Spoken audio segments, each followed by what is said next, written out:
En médecine vétérinaire, et particulièrement avec les chats, certains diagnostics, c'est de vrais casse-têtes.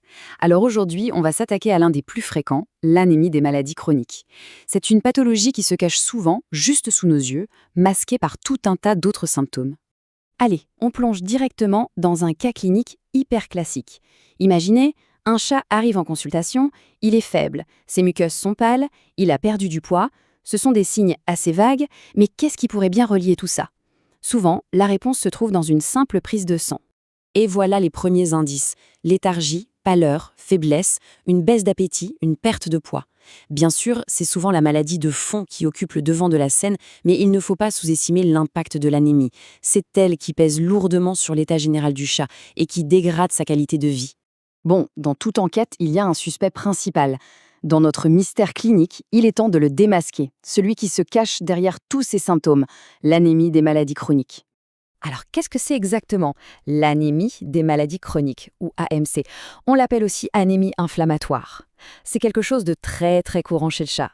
Mais le point le plus important, vraiment le truc à retenir, c'est que ce n'est pas une maladie en soi. Non, c'est toujours la conséquence d'autre chose. Une infection qui traîne, une maladie inflammatoire, un cancer. L'anémie ici n'est que le symptôme. Ok, maintenant qu'on a le suspect, il faut comprendre son mode opératoire. Pourquoi? Pourquoi est-ce qu'une maladie chronique finit par provoquer une anémie? Pour ça, il faut regarder ce qui se passe au niveau cellulaire. Premier mécanisme, et c'est le principal, le fer est piégé. En gros, à cause de l'inflammation, le fer de l'organisme se retrouve séquestré, comme emprisonné dans des cellules qu'on appelle les macrophages. Le fer est donc bien là, mais la moelle osseuse, elle, ne peut pas y accéder pour fabriquer de nouveaux globules rouges.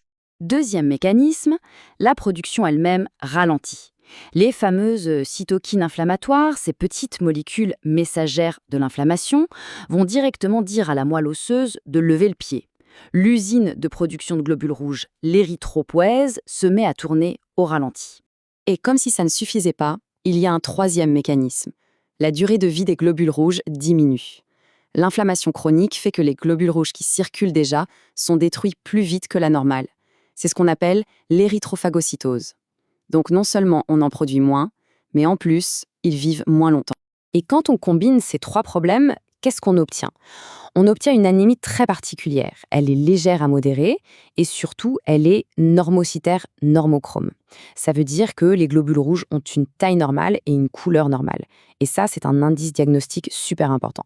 Maintenant qu'on a compris le pourquoi du comment, passons à l'enquête sur le terrain. Comment est-ce qu'on fait pour rassembler les preuves et être sûr qu'on a bien affaire à une anémie des maladies chroniques? C'est une démarche logique, étape par étape. Ça commence toujours par un bon examen clinique et une anamnèse complète. Ensuite, l'hémogramme, la numération formule sanguine, nous révèlent cette fameuse anémie normocytaire normochrome. La biochimie, elle, peut nous mettre sur la piste de la maladie de fond. Mais l'examen clé, c'est le bilan martial, les études du fer. La ponction de moelle osseuse, ça reste possible, mais pour les cas plus tordus. Et là, on arrive au test qui va vraiment nous aider à confirmer le diagnostic, le bilan martial. C'est un peu comme déchiffrer un code. Dans l'AMC, on va voir deux choses. Le fer dans le sang est bas et la saturation de la transférine aussi. Jusque-là, ça pourrait ressembler à une carence en fer, non? Eh bien non. Et la clé, elle est là, la ferritine. Elle est normale, voire haute. Ça, c'est la preuve que les réserves de fer sont pleines. Le fer est bien dans l'organisme, il est juste bloqué. C'est ça la signature de l'AMC. Une fois qu'on a toutes les preuves et que le diagnostic est posé, on peut classer l'affaire. Mais attention, ici, classer l'affaire, ça ne veut pas dire qu'on arrête tout. Au contraire, ça veut dire qu'on va enfin pouvoir s'attaquer aux vrais coupables. Cette phrase, elle résume absolument tout. La prise en charge de l'AMC implique le traitement de la maladie chronique sous-jacente.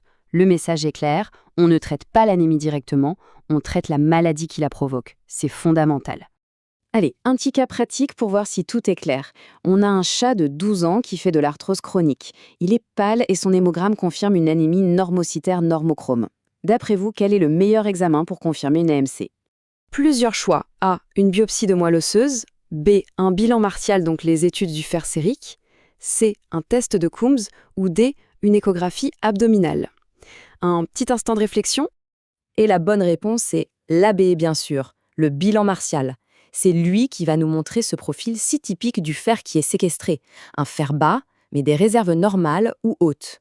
Un deuxième cas, cette fois-ci sur le traitement. On a un chat qui a une MIC, une maladie inflammatoire chronique de l'intestin, et qui, à cause de ça, développe une AMC. Quel est le traitement de première intention le plus logique pour son anémie? Les options A, lui donner du fer, B, un traitement anti-inflammatoire, C, une transfusion sanguine, ou D, changer son alimentation. La bonne réponse, c'est la B, un traitement anti-inflammatoire. On en revient toujours au même point. Il faut traiter l'amicie pour que l'anémie disparaisse. Lui donner du fer ne servirait à rien, puisque le problème n'est pas un manque de fer, mais son indisponibilité. Et ça illustre parfaitement ce principe. À chaque cause, son traitement. Si c'est une infection chronique, on donne des antibiotiques. Si c'est une maladie inflammatoire, des anti-inflammatoires. Un cancer, chimiothérapie ou radiothérapie. Et bien sûr, dans tous les cas, un bon soutien nutritionnel, c'est la base. On arrive au verdict final de notre enquête. Quel est le pronostic pour ces chats et qu'est-ce qu'il faut absolument retenir de tout ça? C'est très simple. Le pronostic de l'anémie dépend à 100% du pronostic de la maladie de fond. Si on arrive à bien gérer la maladie principale, l'anémie va s'améliorer d'elle-même. D'ailleurs, la résolution de l'anémie est souvent un excellent signe que le traitement de fond fonctionne bien. Et on va finir avec une pensée à garder en tête en consultation. Quand on voit une anémie, il ne faut pas s'arrêter là. Il faut se demander, quel mystère chronique est-ce que ce chat essaye de nous révéler? L'anémie n'est souvent que la pointe de l'iceberg.